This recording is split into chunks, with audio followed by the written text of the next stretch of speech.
What's up, guys? I'm Lieutenant Nathaniel Flynn of the Landship Scorpios, and we're here to do another Rivet Wars video.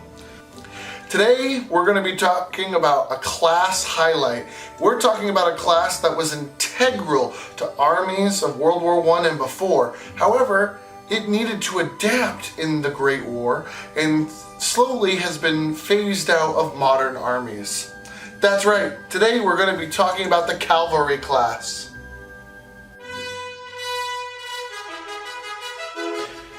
When you're on the battlefield and things are getting heated, it's time to call in your cavalry. They will charge forward and start clearing the way for the rest of your units. Cavalry units are marked with this cavalry marker and by some special cavalry traits. Cavalry generally take up 2 spaces, 2 squares worth in a grid. Cavalry are blocked by tank traps, just like support and tank units. Cavalry units also take damage going through minefields. However, unlike infantry units, like we talked about in the last video, cavalry units are not held back by barbed wire. And by entering a grid with barbed wire, actually destroys the barbed wire so that the rest of their team can move forward. Cavalry units are also known for their speed. Most cavalry units have great speed on the battlefield, being able to quickly move up into danger to support their units, or being able to rapid assault forward to help have a quick attack. Some of the cavalry's weaknesses, however, are that they are not going to be some of your heaviest hitting units. Their basic use is for quickly getting up and being able to attack as many unit types and armor types as possible. They are also unable to get into strategic objectives or bunkers.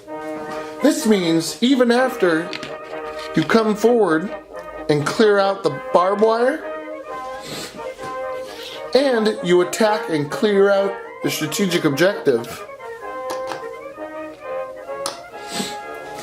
most cavalry types will be unable to capture that flag, so they're usually reliant on the infantry to support them and help take over objectives. Now there's only a total of 4 cavalry types in the game currently as it stands. So I'm going to go over all of them really quickly. Let's start off with the basic unit type. The only cavalry unit that the Blight troops have are the Blight monowheels.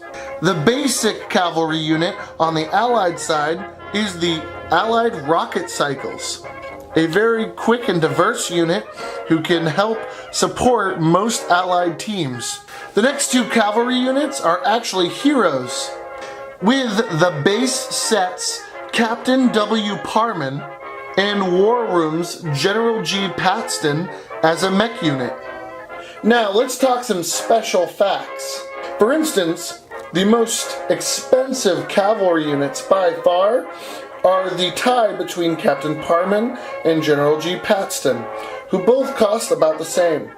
The cheapest cavalry units by far are both sides' basic cavalry unit, with the monowheel and the rocket cycle, both costing you 2 deployment points to get out on the field. The best cavalry unit by far is General G. Paxton in his mech suit. The reason being, with a movement of 2 and the special ability dash, he has all the speed he needs to get into the fight quickly. However, he is by far the heaviest hitting and can take the most damage. With an armor type of 3, and him being able to get 2 dice against armor types 1, 2, and 3, he is able to dish out some massive punishment while being hard to take down himself. He's the heaviest armored cavalry unit out there, and he's got 2 health to boot. He is also the only cavalry unit with the Tank Shock ability, getting Tank Shock 1, which means he's able to run over infantry types who aren't careful. He's got a range of 2 and an air range of 1, which means he can touch many units and he's able to keep them back. Sadly, this leaves the worst cavalry unit in the game, and I personally gave it to the rocket cycle. The The reason being is that it only has a movement of 2 and a range of 2. This means that the rocket cycle is lacking the basic cavalry need that sets them apart from other classes, which is a high movement. It doesn't have a rapid assault, so it's lacking the rapid assault of its monowheel brethren. It's only got 1 health and an armor type of 2, and it doesn't do very well attacking armor type 1s, which is the main thing that you're going to see when you're out on the field. Its main use is getting 2 attacks against tanks and support units of the Blight, which is helpful in its own right, and it's definitely the backbone of the Allied forces. However, when compared to its monowheel counterpart, Captain Parman, or even General G. Paxton, it's just not stacking up on the cavalry scale. As always, let's have a moment to talk about the base units on either side.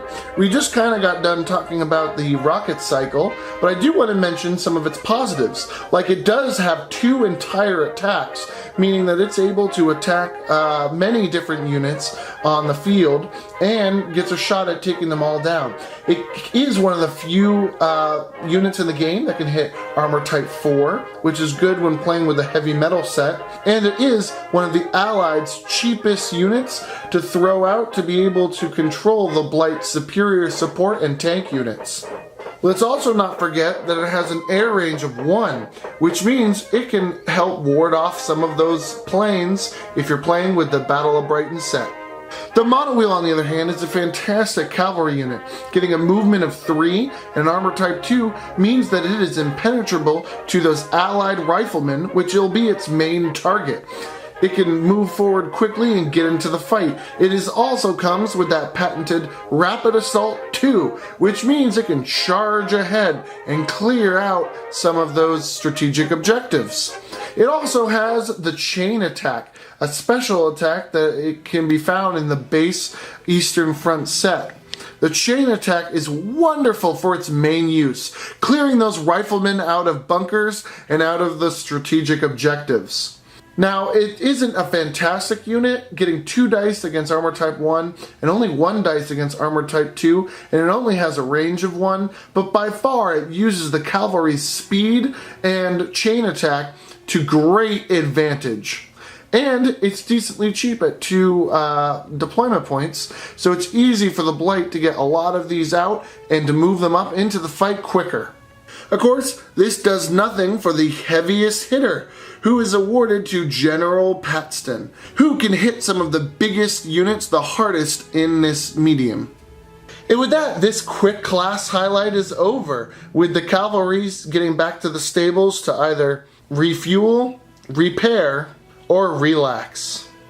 Overall, the cavalry are extremely important on the field, especially in any Rivet Wars game, whether it be the rocket cycle helping the riflemen hold back the Blight onslaught, or whether it be the monowheels, who can very quickly get out onto the field and help clear out objectives and bunkers.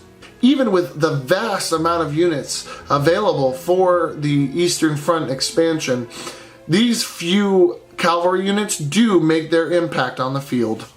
In the frequently asked questions, people asked about the ability to use action cards to get free deployment on cavalry heroes. And the answer was yes. Ted did rule that any cavalry unit or infantry unit in an action card that gives you free deployment will work on hero units. This means the Allies have a leg up, having 2 of the strongest cavalry units in the game, which they can then deploy for free. Of course, it wouldn't be a cavalry video or a Rivet Wars video if we didn't talk about the fabled Western Front expansion. When will it be? Where will it be? Well, I'm not going to talk about that. I've talked about that enough in my other videos. However, I do want to make comments that the cavalry seem to play a huge role in that expansion. The Ruska Union faction seems to have the most amount of cavalry units we'll see, even rivaling the Allies. The Ruska Hussars, the Palancia Lancers, or the Palancia Lancers, and even some of their hero units. I think those cavalry units are going to play a big role in their faction, and will show us a little bit more diversity in our cavalry in the game. Fingers crossed, right? Hashtag Western Front. Don't hashtag Western Front. That's a different hashtag. Hashtag Rivet Wars and show your support. And with that, that's all the time we have today for this highlight video. If you like these highlight videos, please go and check out our other highlight videos. We have one on the infantry, and we're going to be putting out some more of these as we go.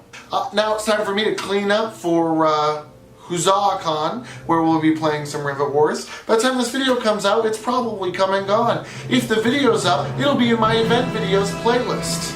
If you like this video and want to see more like it, do feel free to subscribe to the channel. We are on a race to 100 subscribers. If you like this kind of content, feel free to also see me at my Facebook, which is facebook.com/landship, or help and share this video so that it can help find its audience. If you want to see more videos that are a little bit different than Rivet Wars, I do other steampunk videos, I do event videos, and I do World History 101. And with that, that's all the time we have for today. Now with your new knowledge of the Cavalry Class, start up a game, get in the fight. And I'll see you guys in the next video.